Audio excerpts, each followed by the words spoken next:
Hello and welcome back. As always, I'm Kelly, and it's time for my final look back at 2019. I've listed my top 10 best films, I've listed my top 11 worst films, I've done my top 15 most disappointing. Let's get on to my top 10 most surprising. I feel there's a lot of negativity out there, and I've already dived into it a lot with my worst and most disappointing list. Let's actually focus on the genuine surprises now. The things that I personally didn't have any faith in or came right out of left field. When a film that I had no faith in proves to me that I was just being an overreactive, cynical ass, it tends to humble me a bit and keep me on the straight and narrow. Because there are a lot of films that a lot of people would call crap that I rather enjoyed.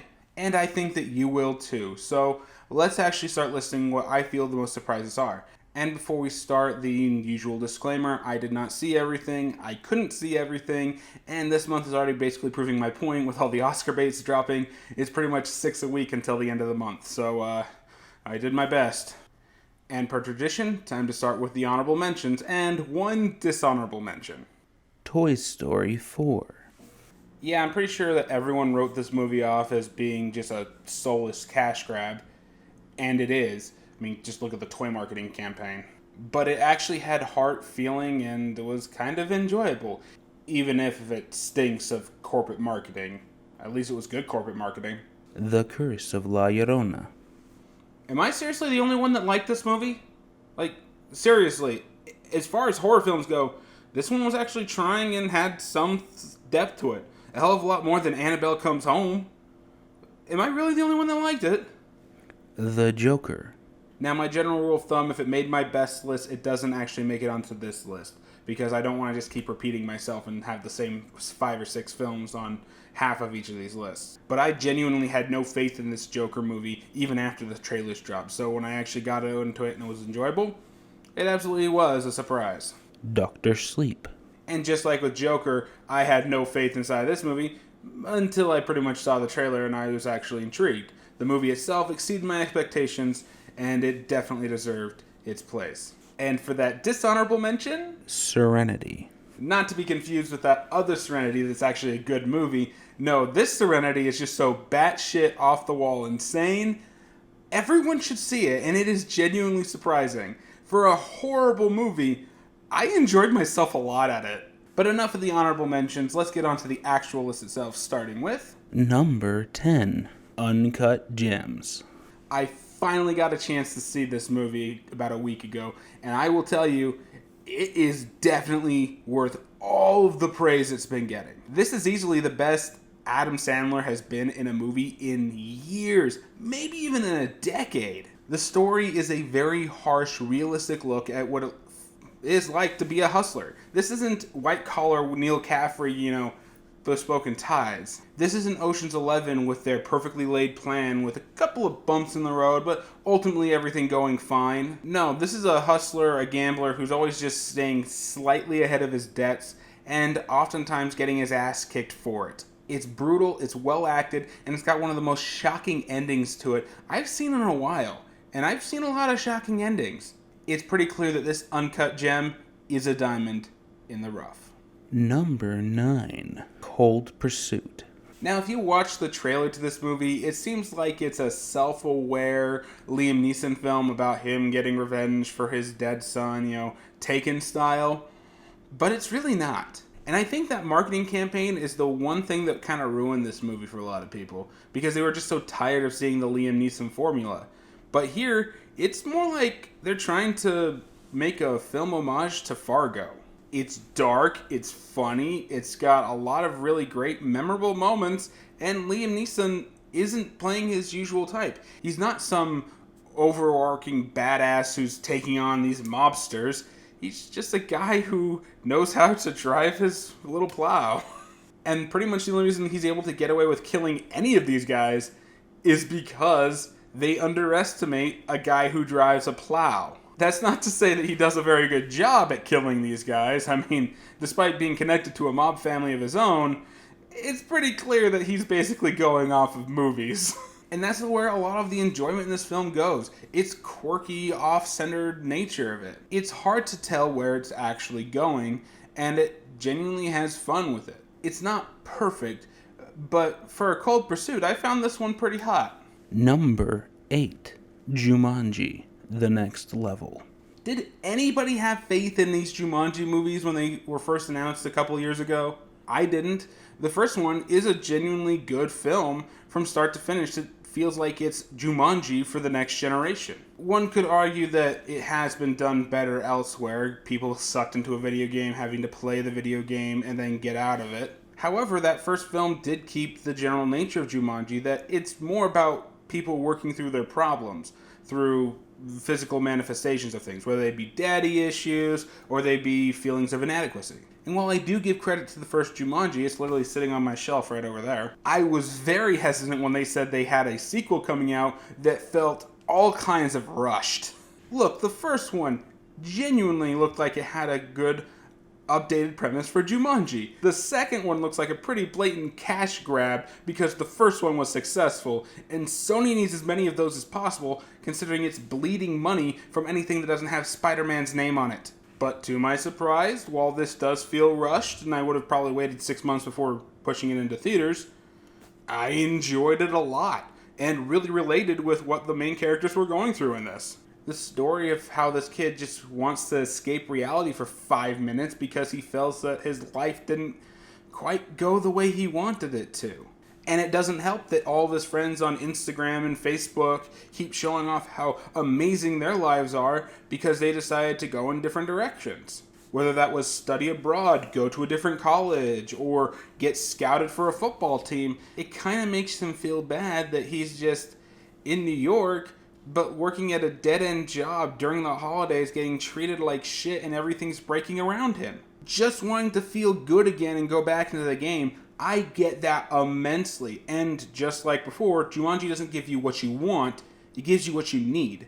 And because it's stuck to that, I feel this film is actually really enjoyable. Not as good as the other Jumanjis, by a pretty low bar. Again, you can tell this movie was rushed out the door, but I can wholeheartedly recommend the new Jumanji, and that's why it made this list. Number 7. Ready or Not. Disney is proving that since this Fox merger, they don't really give a shit about anything that's not the X-Men, because they just take movies like this, genuinely great films, and throw them in trash weeks because they don't care. Ready or Not is a genuinely fun horror comedy that has a lot to say about how rich people view the lower classes. All through a game of hide and seek, where if they catch you, they kill you. All to appease Satan, who may or may not exist in this world. And that openness is what really, really lends this film to being such an enjoyable watch. It deserves its honorable mention on my best list, and it deserves its place here, and I highly recommend that everyone at least rent this film. Number 6. Scary Stories to Tell in the Dark. I've said this exact statement several times, and I think it pretty much sums up why it's on my most surprising list. This is a PG-13 horror film based off of a children's book that has more balls and scares in it than most rated R hardcore horror films. That is impressive. And again, it's taking children's stories and making them as horrifying as they were when we read them as kids. Probably more so, honestly, because as much as I like the scary stories, I can never say that the scary stories from the dark really scared me as a kid. As an adult, yeah, this is pretty horrifying. Honestly, I have little faith in modern horror films as it is, because it always feels like they're doing the same thing. The Blumhouse approach. You know, they're either slightly self-aware, wink wink, nudge nudge with their horror, or they're PG-13 pieces of garbage meant to just titillate people who are like, ooh, I can see an adult film now, without ever realizing these films aren't actually adult. They're not scary. However, this one genuinely tries to be, because it remembers the basic aspects of horror and doesn't abuse its tricks. There are plenty of jump scares in this. They're just used wisely. That and the monster designs are genuinely off-putting and scary. That's all you need. And that's all this movie gives you, is good scares and good messages. Oh man, I'm praising horror films a lot. I wonder what's next on this list. Number 5. It, Chapter 2. Yeah, there are a lot of people that bash this movie because it was 3 hours long.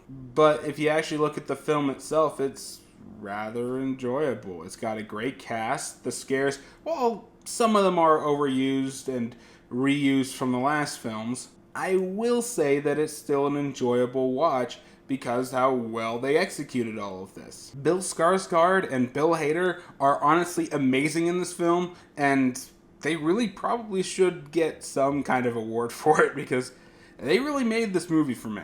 This film was fun, it was funny, it was scary, it was true to the book, and I can honestly say that there's no way they can possibly make a sequel to this.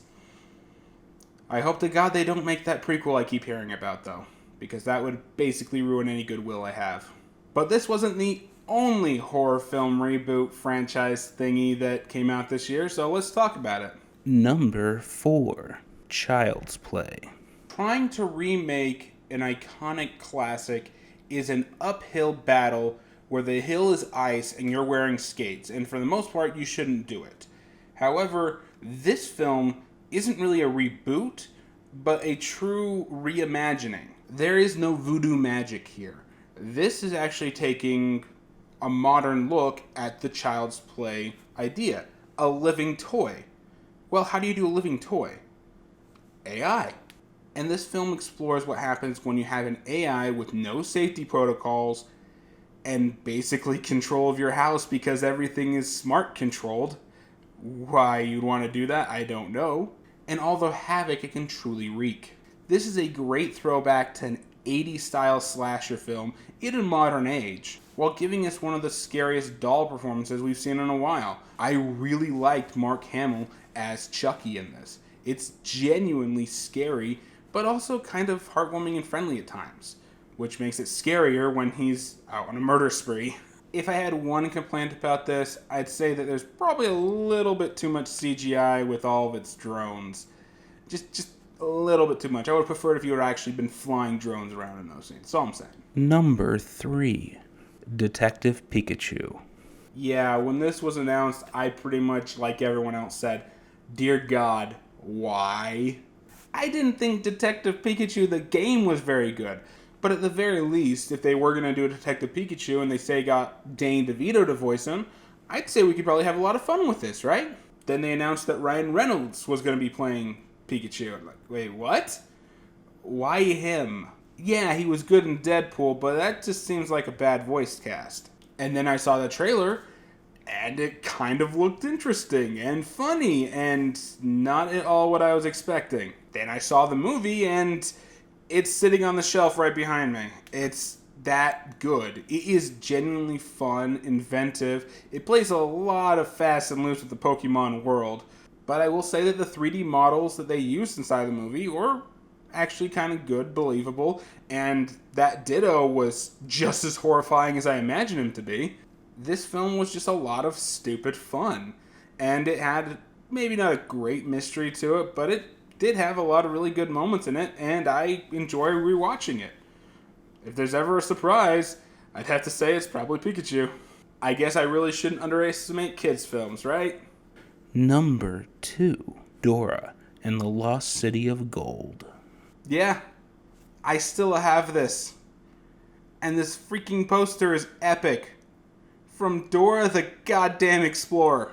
If there was ever a film I thought was going to fail this year, I think it was that one. And while I can't say that this film was the best and that everyone's going to actually enjoy it, say like I would Detective Pikachu, I will say that this film is a genuinely fun time. And if you have to take your kids to something, I'd say take them to this.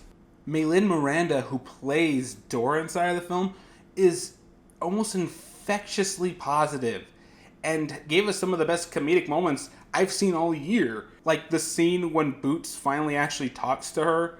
Her facial expression inside of that scene was one of the funniest reactions I've seen in any movie this year. From Dora the Explorer. I don't know how anyone could actually hate this movie. Because this movie is just so positive and cheery. I mean, how? How can you hate it?